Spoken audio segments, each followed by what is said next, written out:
시편 130편 성전에 올라가는 15개의 노래 가운데 이제 11번째 노래에 해당되었습니다.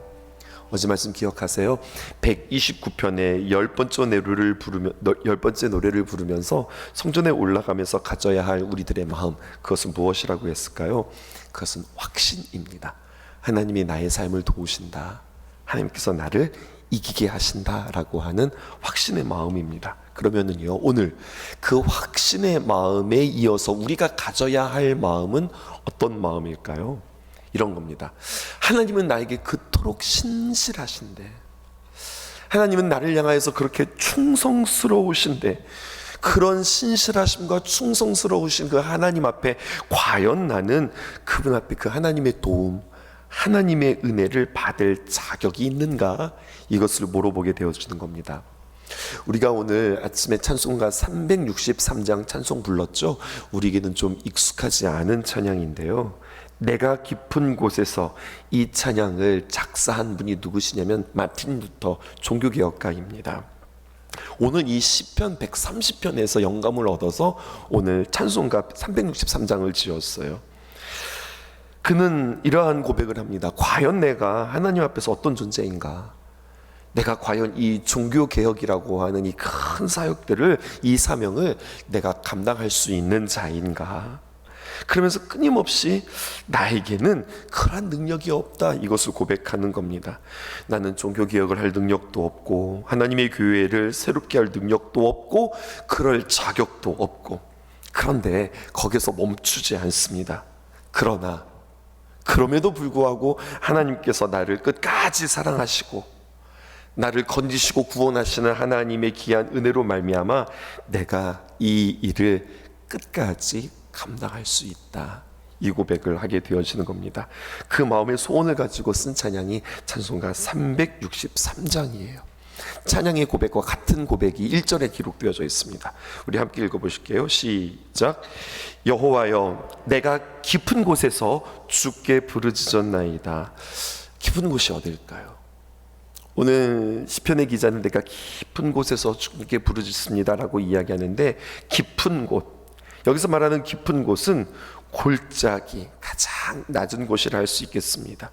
가장 낮은 곳, 그러니까 깊은 곳이기에 더 이상 내가 내려갈 곳이 없는 저 심연의 바다의 밑바닥이라고 할 수 있을까요? 그런데 오늘 성경에 보니까 거기에서 내가 부르짖었나이다 라고 표현하고 있어요. 개역 한글에서 보게 되었으면, 개역 개정에서 보게 되면 부르짖었습니다, 과거형이잖아요. 그런데 원문을 보게 되었으면 현재 완료형입니다. 현재 완료형은 무엇이냐면 과거에서부터 시작하여서 지금까지, 과거에만 내가 이제 그렇게 하나님 부르짖고 끝난 것이 아니라 과거에서부터 시작해서 내가 지금까지 계속해서 내가 하나님을 부르짖고 있습니다, 깊은 곳에서 부르짖고 있습니다 라고 이야기하는 거예요. 왜 그럴까요? 나의 참 모습을 알기 때문에 그렇습니다. 내가 어떤 자인가 이것을 아는 거예요. 언제나 하나님 앞에서의 나의 모습을 보게 되었으면 나는 낮은 자요, 낮은 자 중에서도 가장 낮은 자, 더 이상 내가 내려갈 곳이 없음을 고백하는 겁니다. 그러니까 우리가 어디서든지 어떤 사람이든지 우리가 비교하면, 저보다 내가 좀 낫네, 난 저 사람보다 더 못한 것 같아, 그래도 내가 저 사람보다는 잘한다, 난 저 사람보다도 못하는 것 같아, 그래도 내가 저 사람보다는 오래 했지, 저 사람이 나보다 훨씬 더 오래 했네. 자꾸 비교하면서 내가 좀 낫다 싶으면 우월감이, 또 내가 좀 못하다 싶으면 우리에게 어떤 열등감이 그렇게 사로잡히게 되어지는 겁니다.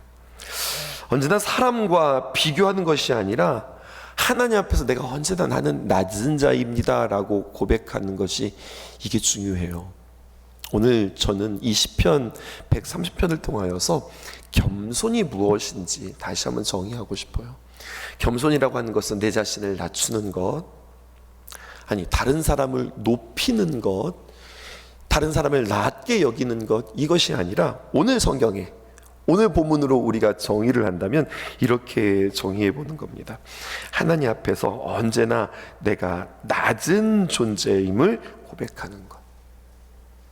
어떤 사람들을 비교하는 것이 아니라 하나님 앞에서 내가 언제나 낮은 존재입니다. 이것을 고백하는 거예요. 에너지 가운데 위치 에너지라는 게 있습니다. 뭐 운동 에너지도 있고 위치 에너지도 있고 뭐 그런 걸 우리 과학 시간에 배웠던 것 같은데요. 위치 에너지, 어떤 위치에서 떨어지냐, 그것에 대한 그 힘이 다르다고 하는 거예요. 그러니까 이 정도 위에서 떨어지는 거하고 이만큼 높은 데에서 떨어지는 거하고 떨어지는 그 힘이, 그 낙차가 다르다는 이야기예요. 높은 곳에 있는 사람이 정말 낮아질 때 거기에서 생기는 이 위치 에너지, 떨어지는 낙차, 여러분 이것이 다른 사람들을 감동시키고 또 이것이 어떤 공동체를 회복시키고 부흥시키는데 아주 중요한 위치 에너지인 것 같아요. 언제나 하나님 앞에서 나의 연약함을 고백할 줄 아는 사람, 진실로 나의 연약함을 제가 작은 사람이에요, 이렇게 그냥 말로만 하는 것이 아니라 내가 진실한 마음으로 나의 낮음을 고백할 줄 아는 사람, 그 모습 가운데 많은 사람들에게 울림이 있고 감동을 주고 많은 사람들의 눈을 들어 하나님을 바라보게 하는 그러한 매개체, 그러한 복의 통로로 주님께서 우리를 삼아주신다고 하는 뜻이에요. 2절에 보니까 이렇게 기록되어 있습니다. 주여 내 소리를 들으시며 나의 부르짖는 소리에 귀를 기울이소서. 영어 성경으로 한번 보여드릴까요? 나의 부르짖는 소리에 귀를 기울이소서라고 할 때 귀 하는 ear라고 하는 이 단어를요 복수를 썼어요. 근데 주님의 모든 귀, 한쪽 귀만이 아니라 양쪽 귀를 전부 다 쫑긋 세워서 나에게 주님, 나의 간구를 들어주세요, 이렇게 표현하는 거예요. 그냥 귀를 기울이소서 하도 되는 것을 원문에 의하면 주님의 모든 귀들을 동원하여서 나의 소리를 들어주세요, 이렇게 이야기하는 걸까요? 시인의 생각입니다. 우리가 평상시 기도할 때 하나님께서 다 들어주실 거라고 믿는 거죠. 내가 이렇게 기도하는데 당연히 하나님 들어주시지, 이러한 믿음이 우리에게 있는 거예요. 그런데요, 우리가 그냥 평상시가 아니라 내가 너무 부끄러운 거죠. 내가 나의 너무 연약한 상태에서 나 자신조차도 내가 너무나도 하찮게 여겨질 때에, 하나님 앞에서 내가 아무것도 아니라고 느껴질 때에 마음 한켠에 나 같은 사람의 기도도 하나님께서 들으실까? 이러한 마음이 우리 안에 생기는 거예요. 의심하게 되어지는 거예요. 왠지 하나님께서 나의 기도는 그냥 이렇게 스킵하고 넘기실 것만 같은 거예요. 난 네 기도는 안 듣는다, 왠지 하나님께서 이렇게 말씀하실 것 같은 거예요. 나의 기도가 하나님께 닿지 않을 것처럼 느껴진다는 거죠. 그래서 시인은 기도하는 겁니다. 더 간절히, 주님, 내가 부족하지만, 내가 연약하지만 주님의 양쪽 귀를 다 쫑긋 세워서 부족한 나의 기도를 들어주세요 라고 주님 앞에 기도하는 겁니다. 3절, 여호와여 주께서 죄악을 지켜보실진데 주여 누가 서리이까?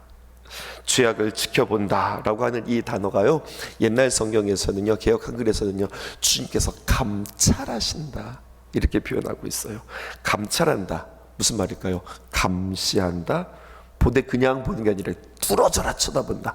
뭐 하나 흠집이라도 찾겠다고, 하나라도 더 하나 찾아보겠다고 뚫어져라 쳐다보는 것 감찰이에요. 하나님이 우리를 쳐다보고 계세요. 어떻게 보고 계십니까? 나의 죄악 하나하나 놓치지 않고 다 뚫어지게 보고 계시는 그 하나님이에요. 다 보고 계시고 정확하게 보고 계시는 겁니다. 그렇게 하나님께서 보고 계시는데 그 하나님 앞에 누가 설 수 있을까요? 그런데 언제나 신앙의 고백은 이게 중요합니다. 그러나의 신앙이 중요한 거예요. 나는 그렇습니다, 맞습니다, 그러나 이렇게 고백하는 거예요. 이게 신앙이에요. 세상은 그렇다 할지라도 하나님은 그러나 이렇게 이야기하는 거죠. 나는 그렇게 보인다 할지라도 그러나, 세상이 나에게 그렇게 말한다 할지라도 그러나, 언제나 그러나, 이게 중요한 겁니다. 4절에 이 그러나가 등장합니다. 그러나 사유하심이 주께 있음을 주를 경외하게 하심이니이다. 이렇게 고백하죠. 사유하시다, 무슨 말일까요? 처음에는 이 사유하시다라고 하는 것을 주님께서 나를 생각하시사 이렇게 해석했어요. 근데 그런 뜻과 전혀 다른 뜻이에요. 사유하다 무슨 뜻이에요? 용서하시다라고 하는 뜻이에요. 용서하다는 뜻입니다. 용서하는 것, 죄를 용서하는 능력을 말하는 거예요. 그러니까 여러분 보세요. 3절과 4절을 이어보세요. 3절, 하나님은 나의 모든 죄를 감찰하시는 하나님, 나의 모든 죄를 지켜보시는 하나님. 죄악을 지켜보셨으면 어떻게 됩니까? 처벌받아야 되죠. 유죄를 판결받고 그에 합당한 값을 치러야 되죠. 그런데 아닙니다. 그런 나의 죄를 지켜보신 하나님이, 그러나 그 하나님께서 나를 향하여 사유하신다, 용서하신다라는 거예요. 시편 130편 4절에 있는 말씀은 역사적으로 무척 중요한 구절입니다. 우리가 아는 어거스틴, 아우구스티누스 말입니다. 초대 교회의 교부 아우구스티누스, 그가 젊었을 때 방탕한 것은 아주 방탕한 것으로 유명하죠. 어머니 모니카의 기도로 말미암아 돌아와서 우리의 신앙에 아주 위대한 유산을 남겨주었던 이 어거스틴이 말입니다, 나중에 노년이 되어서 이 말씀을, 그러니까 그가 젊은 시절 방황할 때가 아니라 그의 신앙, 그의 인격, 그의 영성이 최고조에 달았을 때에 그의 노년 시절에 이 시편 130편 4절에 있는 말씀을 가장 잘 보이는 곳에 크게 붙여놨다는 거예요. 이제 나이가 들어서 정신이 흐려지고 눈도 잘 보이지 않고 침침하고 음식도 넘기기 힘든 와중에, 이제는 숨쉬기도 어려운 그 와중에 이 말씀을 보면서 소망을 외쳤다는 거예요. 끝까지, 내가 죽는 그날까지 흔들리지 아니할 한마디의 말씀이다, 이렇게 얘기했다는 거죠. 우리 그런 말 하죠. 오늘이 가장 나의 인생의 젊은 날. 맞으시죠? 그런데 말이에요, 만약에 오늘 주님께서 나를 부르신다면 오늘 나는 나에게 가장 젊은 날이기도 하지만 오늘 나는 나에게 가장 늙은 날이 되어지기도 하는 거예요. 주님 오늘 나를 부르신다고 하니까. 여러분, 그런 우리 나의 모습을 한번 상상해 볼까요? 우리는 상상할 수 있으니까. 지금 이렇게 건강하고 활력 있는 모습이 아니라 내가 이제 나이가 들었어요. 내가 병상에 누워 있어요. 눈이 침침해요. 이제는 숨 쉴 수 있는 힘조차 없어요. 곡기가 끊어졌어요. 이제 죽음을 앞에 보게 되어 있어요. 그러면서 우리가 오늘 이 그런 모습을, 나의 모습을 상상하면서 이 4절의 말씀을 다시 한번 읽어보세요. 읽는데 우리 좀 더 쉬운 단어로 바꿔보십시다. 사유하다, 이게 무슨 뜻이라고 그랬어요? 용서하다라고 하는 뜻이라고 그랬죠. 그렇게 제가 말씀을 바꿔봤습니다. 4절 우리 함께 읽어보십시다. 시작. 그러나 용서하심이 주께 있음은 주를 경외하게 하심이니이다. 우리 다시 한번 읽어보십시다. 시작. 그러나 용서하심이 주께 있음은 주를 경외하게 하십니다. 이 4절에 있는 말씀이 시편 130편의 중심이라 할 수 있겠습니다. 조금 더 설명을 할게요. 누군가가 우리에게 이렇게 묻는 거예요.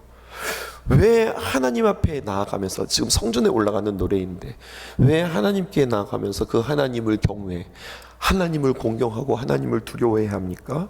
왜 하나님만이 찬양받으셔야 돼요? 왜 우리의 예배를 왜 그분이 받으셔야 되죠? 왜 그분만이 위대하십니까? 라고 누군가 질문한다면 우리는 뭐라고 대답합니까? 이렇게 대답하셔야 되는 거예요. 나의 죄, 나의 연약함에도 불구하고 나의 죄를 사할 수 있는 능력이 오직 우리 주님께만 있습니다. 나의 문제 가운데 나의 문제를 건지실 수 있는 능력이 오직 주님께 있습니다. 나의 형편이 어떠하다 할지라도, 그러나 용서하심이, 구원하심이, 나를 건지심이 주께 있습니다. 그러므로 주를 경외하게 하십니다. 이렇게 고백하는 거죠. 어거스틴이 젊었을 때 그렇게 방탕하고 정말 폐륜적인 삶을 살았어요.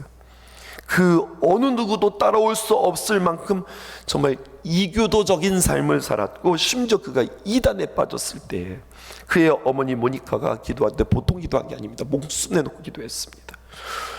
목숨을 담보로 기도할 정도로 완전히 방탕한 인간이었고 인간 말종이었던 어거스틴, 그가 돌아와서 하나님의 사람이 되어지고 유명한 책이 있죠. 그래서 무슨 책이 유명합니까? 고백록 혹은 참회록이라고 하는 책을 썼어요.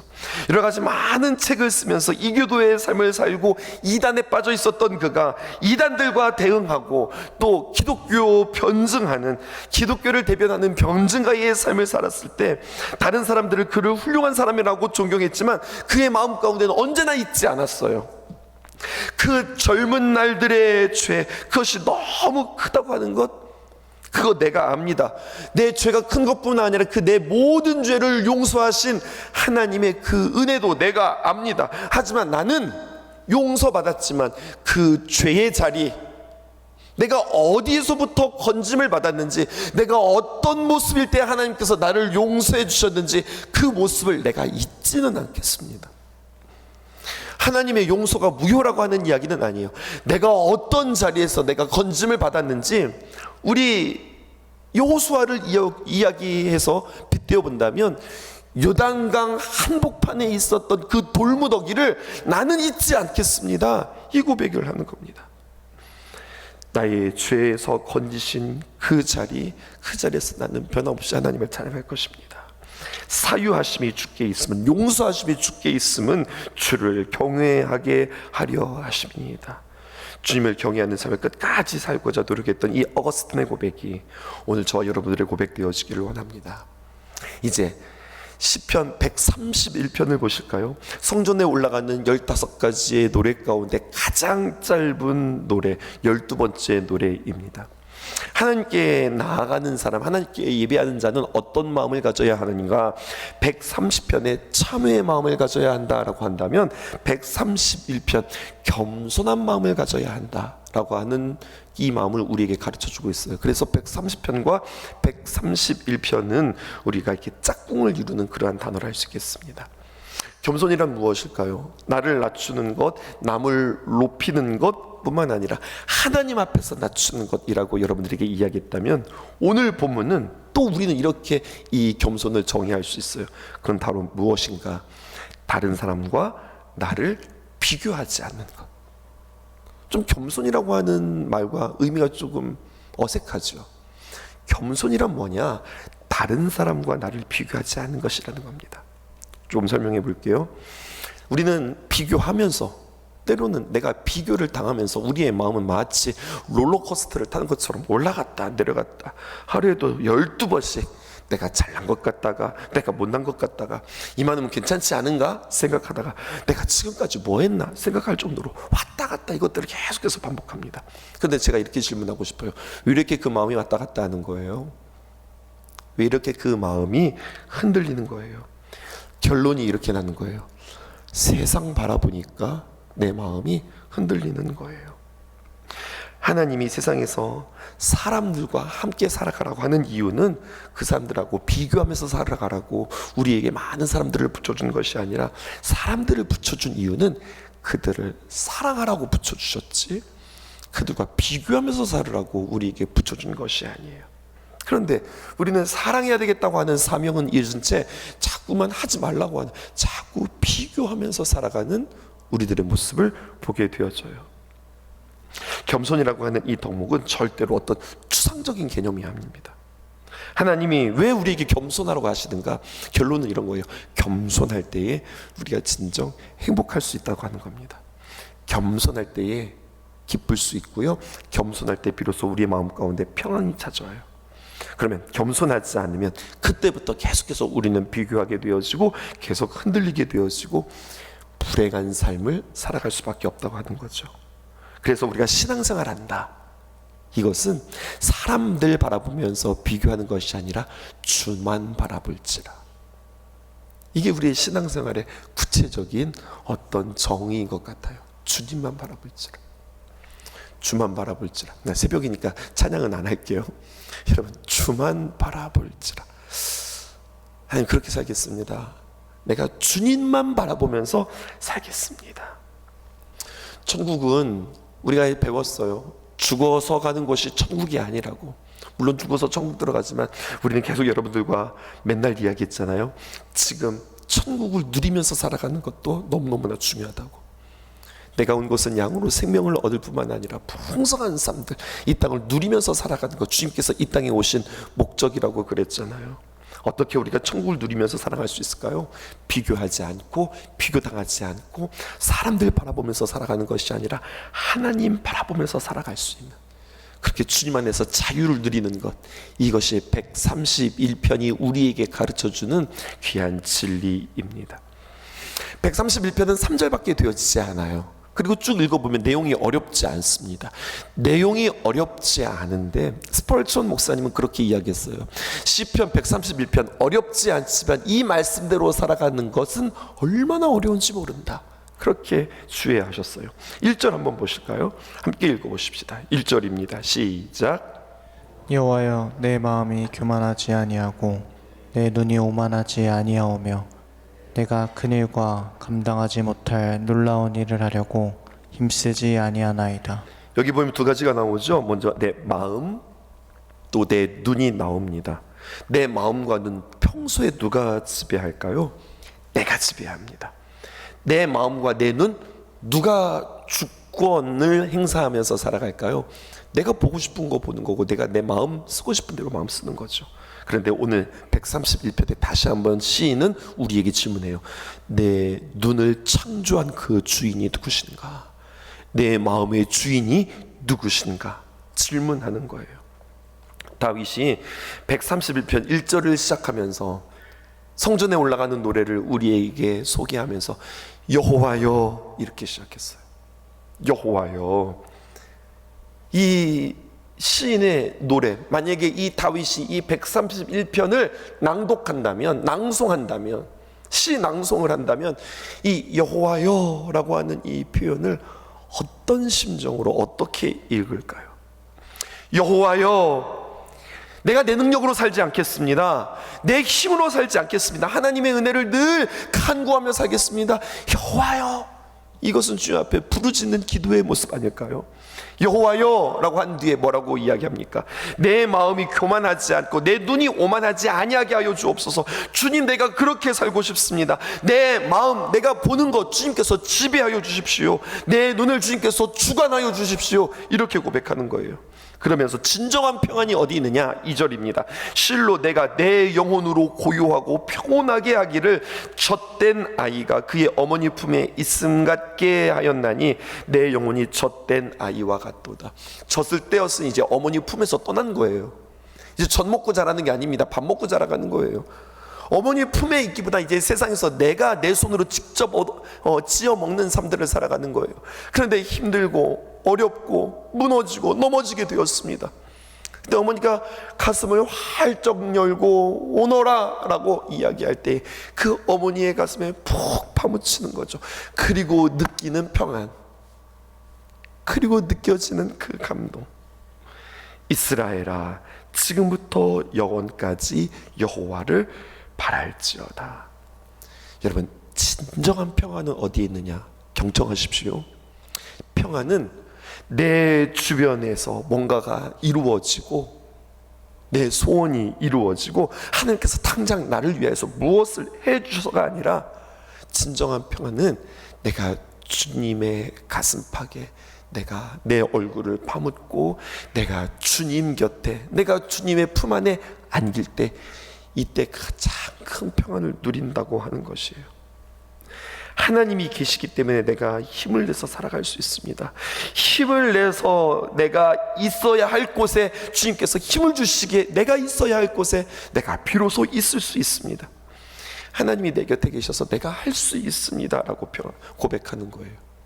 3절에 이스라엘아, 지금부터 영원까지 여호와를 바랄지어다. 여러분, 이게 무슨 말이냐면 이렇게 들으셔야 돼요. 이스라엘아, 지금부터 영원까지 여호와를 바랄지어다. 옛날에는요, 예배 시작하면서 여기 이렇게 종이 있었어요. 그래서 땡땡땡,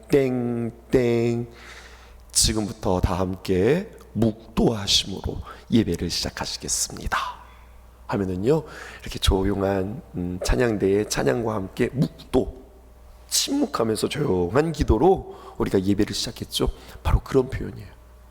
다 함께 조용한 기도로, 다 함께 지금부터 묵도하심으로 예배 시작하겠습니다. 이 말이 이스라엘아, 지금부터 영원까지 여호와를 바랄지어다. 세상에 있을 때 막 고민했어요. 마음이 싱숭생숭하고 흔들리고 이리 왔다 저리 왔다 가면서 막 내 마음이 번민했어요. 그런데 우리가 성전에 올라가면서 하는 노래, 예배를 드리러 하나님 앞에 나오는 이 노래가 이렇게 정리되어지는 거예요. 내 마음아, 이제 예배할 때가 되었다. 이제 평안하게 주님 앞에 서서 주님 품에 안겨서 우리 이 시간 예배하자. 이러한 표현입니다. 오늘도 주님께서 우리에게 겸손하게 살아갈 것을 말씀하고 계세요. 겸손은 남을 위한 겸손도 아니고 나를 위한 겸손입니다. 내가 행복하게 지기 위한 겸손, 내가 평안하게 살고 내가 기쁘게 살기 위한 겸손, 비교하지 않을 자유, 비교당하지 않을 자유, 오직 하나님 앞에 서서 하나님만 바라볼 때에 그 자유와 평안을 맛보게 되어질 것이요, 그러면서 하나님을 향한 신뢰, 주님 품 안에서 주님만 바라보는 삶을 오늘도 살아갈 수 있는 저와 여러분 되기를 주님의 이름으로 축복합니다. 기도하겠습니다. 여호와 우리 주여, 주의 이름이 온 땅에 어찌 그리 아름다운지요. 어찌 그리 아름다운지요. 여호와 우리 주여,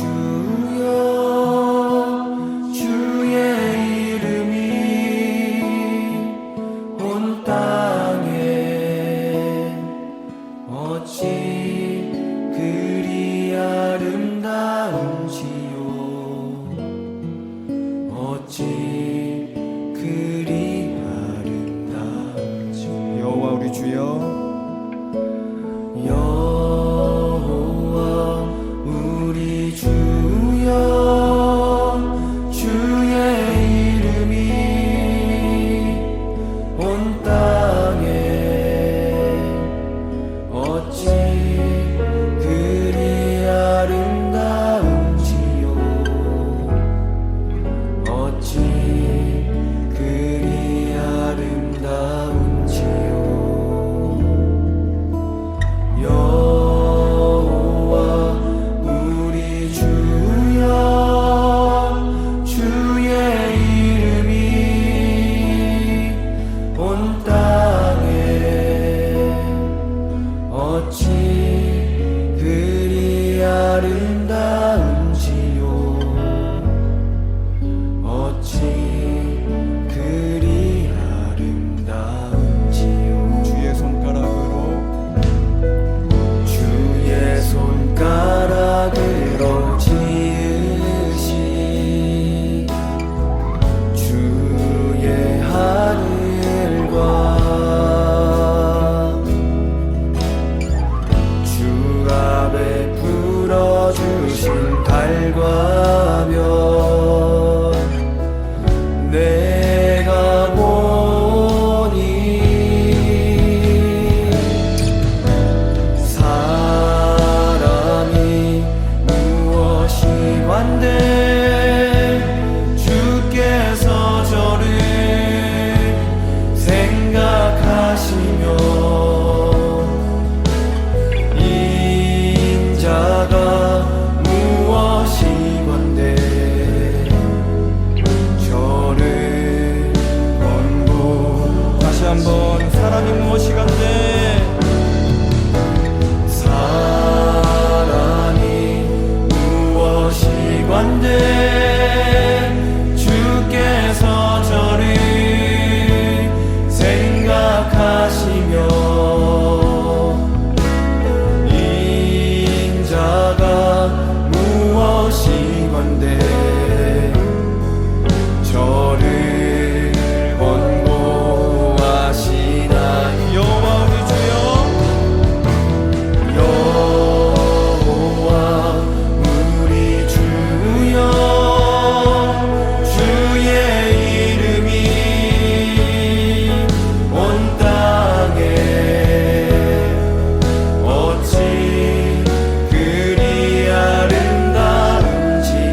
어찌 그리 아름다운지요 어찌 그리